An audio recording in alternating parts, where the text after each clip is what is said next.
each other saying, no weapons, this is peace, this is peace. They wanted it to be peaceful. It was very peaceful here yesterday. It is a long way from being peaceful here today after the arrival of these pro-government supporters. And it seems also very evident that the army are unwilling to take any role in trying to separate the two sides or try and bring any sort of peace and calm back to Tahrir Square.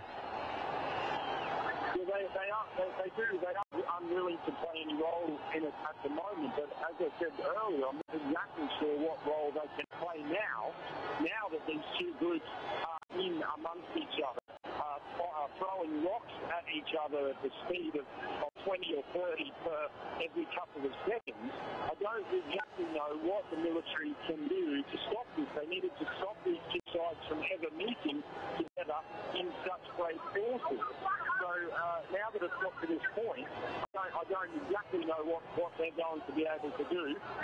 As I speak, we can see another protester coming back here being treated by five of his friends. There are no paramedics down here that I can see, but I'm down quite close to the battle itself, and everyone who's injured is taken back up into Tahrir Square, so there may well be paramedics there treating people. It is important to remember that Tahrir Square, the very centre of the square, where everybody was gathering yesterday, at this point is still relatively calm. It still is in the hands of the anti-government protesters, and this battle is taking place just down one street of Tahrir Square outside Cairo Museum. Well, of course, let's go to one of our other correspondents as we see shots of one group of protesters certainly charging against one of them. I think we can go back to our original correspondent. Obviously, communication's very, very difficult at the moment with so much happening there in Tahrir Square. If you join us here on Al Jazeera, these are shots of various groups of pro and anti-government supporters clashing in Tahrir Square. The clashes began around about an hour and a half ago. Many people are reported to have been injured, and their supporters came to the square on camel on a horse. The anti-government supporters. Let's go to one of our correspondents who was with the pro-Mubarak group. What's going on with them at the moment? Well, Sahel, just a few minutes ago, a group of dozens of pro-Mubarak supporters split from the main protest and directed themselves towards the hotel where the Al Jazeera crew are and started chanting, "Where is Al Jazeera? Where is Al Jazeera?" Obviously, it was a chant claiming that we have just been filming the anti-government demonstrators, but bearing in mind that our licenses have been revoked and our offices have been closed, it is difficult to film them despite their calls for us to do so. They were quickly dispersed by the military because obviously the hotel all demonstrators and protect the right of self-expression. Do you think this now changes the position of all the opposition groups as to how they will deal with the government and the president after these clashes? The opposition blocks are firm. I'm a member of the... We now aware that there is no room or scope for negotiations until Mubarak steps down. What do you think can be done in the near... What do you think can be done right now to try and stop these clashes between the two groups? Can anything be done between the two groups? Can anything be done? Hello? Can you repeat the question again, please? Mr. Mohammed Al-Balti, there we'll leave it for the moment. Thanks very much, sir, for joining us from the Muslim Brotherhood. Let's join Hassan Al-Tarazi, anti-Mubarak protester. Hello, so you're live on Al Jazeera. You were in Tahrir Square and in the middle of these clashes. What happened to you?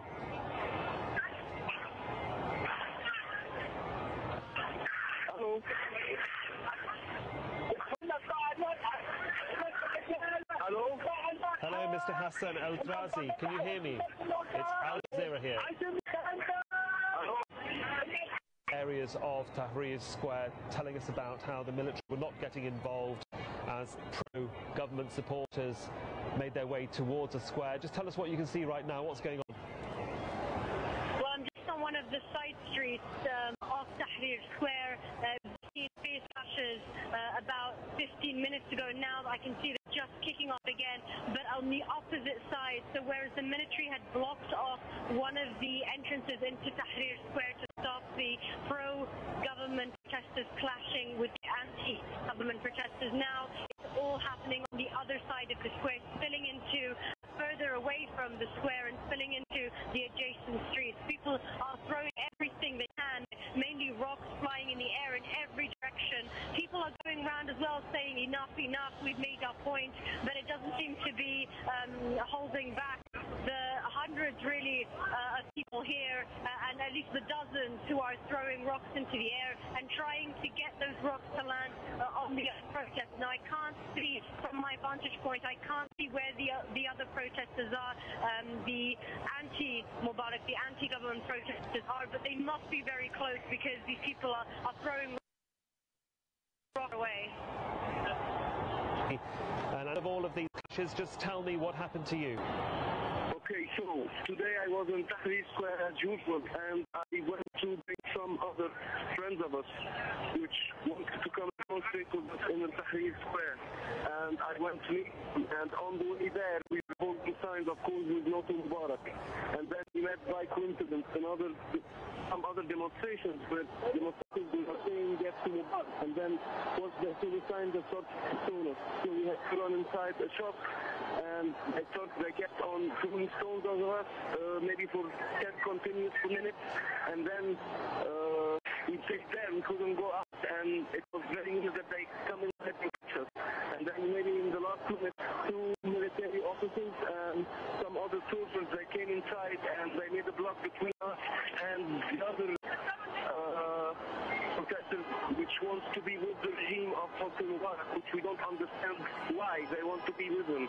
Because for me, it's the first time that we really do something as Egyptians for our freedom and for our rights. And what we don't understand yet.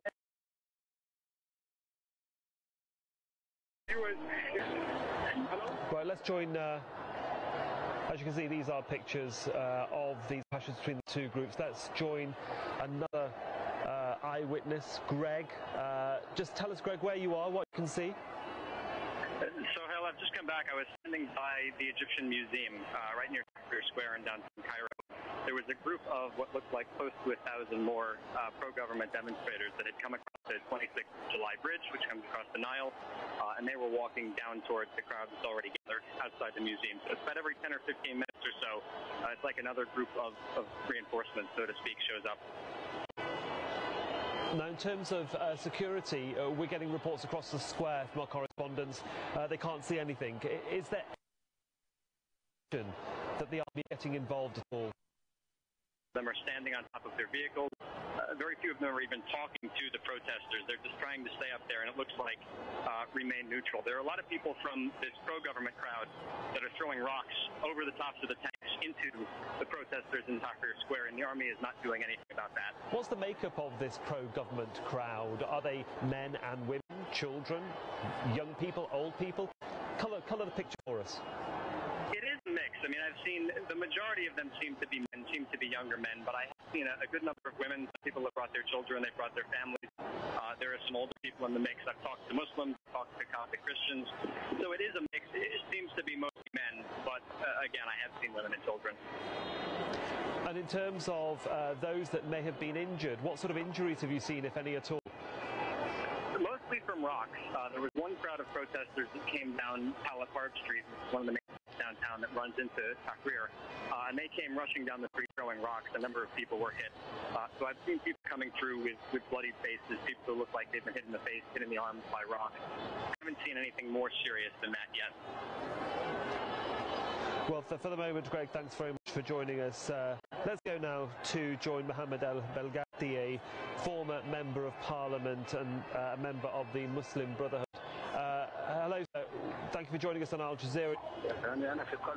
I'm in the heart of Tahrir Square, and I can see that the peaceful or the demonstrations that saw about almost 5 million people and were peaceful yesterday turned to chaos today, and I can see only about hundreds of thousands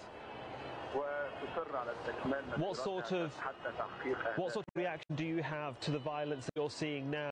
You had been very concerned about potential trouble. At the moment, the speech delivered by the president was very provocative, as he used very sentimental words.